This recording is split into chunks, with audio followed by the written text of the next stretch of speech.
artificielle qui est rentrée dans nos mœurs, qui est complètement à présent, totalement présent dans notre société, et ça bouleverse des pans entiers de l'éducation. De nouveaux outils apparaissent toutes les semaines, certains promettent de tout faire à notre place, mais très vite les questions que je me suis posées réellement, c'est est-ce que ça c'est vraiment utile pédagogiquement? Est-ce aussi compatible avec une formation pro? Comment les mettre en pratique concrètement? Donc en ce moment, on entend souvent parler de plateformes, d'outils, de logiciels, mais les moyens pédagogiques, c'est pas ça seulement. Les moyens pédagogiques, en fait, ça va regrouper tout ce qui aide les apprenants à apprendre de façon personnalisée et concrète. Donc ça va être tout ce qui est support de cours, exercices pratiques, mise en situation, échange avec le formateur ou avec à l'appui des outils numériques, que ce soit avec ou sans IA. Et l'essentiel, en fait, c'est pas d'en utiliser le maximum, c'est qu'ils aient une utilité précise en fonction de l'objectif professionnel du stagiaire. Et justement, parenthèse ici, dans le cadre très précis de la formation pro,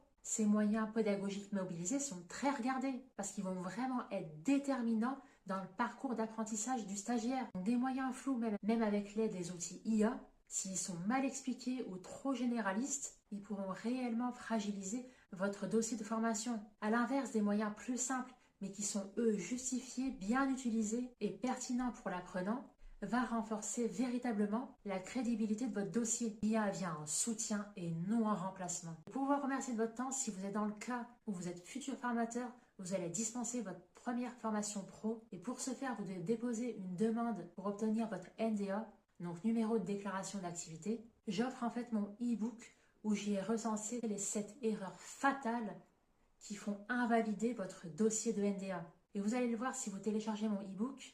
La deuxième erreur va vraiment vous surprendre parce qu'elle peut être vraiment toute simple, mais à une signature près, votre dossier est refusé. Je vous laisse découvrir tout ça précisément en description.